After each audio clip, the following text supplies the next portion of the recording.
on a été vraiment contents de pour faire le bilan. On a là une grand voile, on a un J1, un J2, un J3, un Génaker, et voilà, on a 5 voiles en fait sur le bateau. Hein. Ça fait pas beaucoup pour un grand bateau comme ça.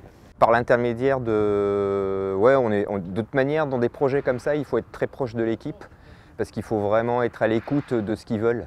Et moi, j'essaye de retranscrire dans mes dessins ce que m'explique l'équipe. Je dirais là où on a eu des inquiétudes au niveau résistance, c'est le J1. Les autres voiles, on était vraiment tranquilles, mais le J1 avait quand même fait un tour du monde complet avec nous, plus quelques autres navigations. Et c'est vrai que bon, on s'inquiétait un petit peu de sa résistance, mais il a bien fait ses 2 tours du monde, donc c'est vrai qu'on était contents. Ouais.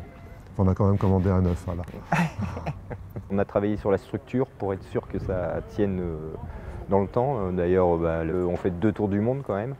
Donc moi je suis assez content du résultat en fait, au niveau surtout en termes de solidité. Elles ont survécu pour 2 raisons. C'est que déjà c'était des bonnes voiles et puis aussi on n'avait pris aucune voile de secours, même les voiles fragiles. On avait très peu de voiles à bord. On avait notre option de naviguer avec un bateau très léger. C'est qu'on ne pouvait pas partir avec du spare, avec du rechange.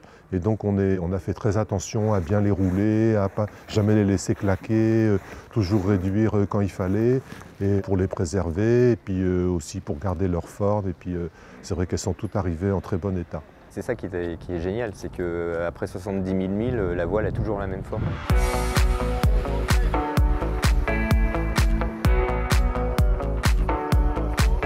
Il y a quelques années, on n'était pas capable de faire des voiles sur ce type de bateau qui puissent tenir autant de milles, faire 2 tours du monde avec la même voile sur des bateaux avec enfin, quand on connaît les efforts qu'il y a sur ces bateaux, et ça c'est grâce au 3DI, grâce aux filamentaires. Et moi j'en reviens pas à chaque fois quand je vois l'état des voiles quand elles reviennent, c'est fabuleux. On a vraiment un produit magnifique, quoi.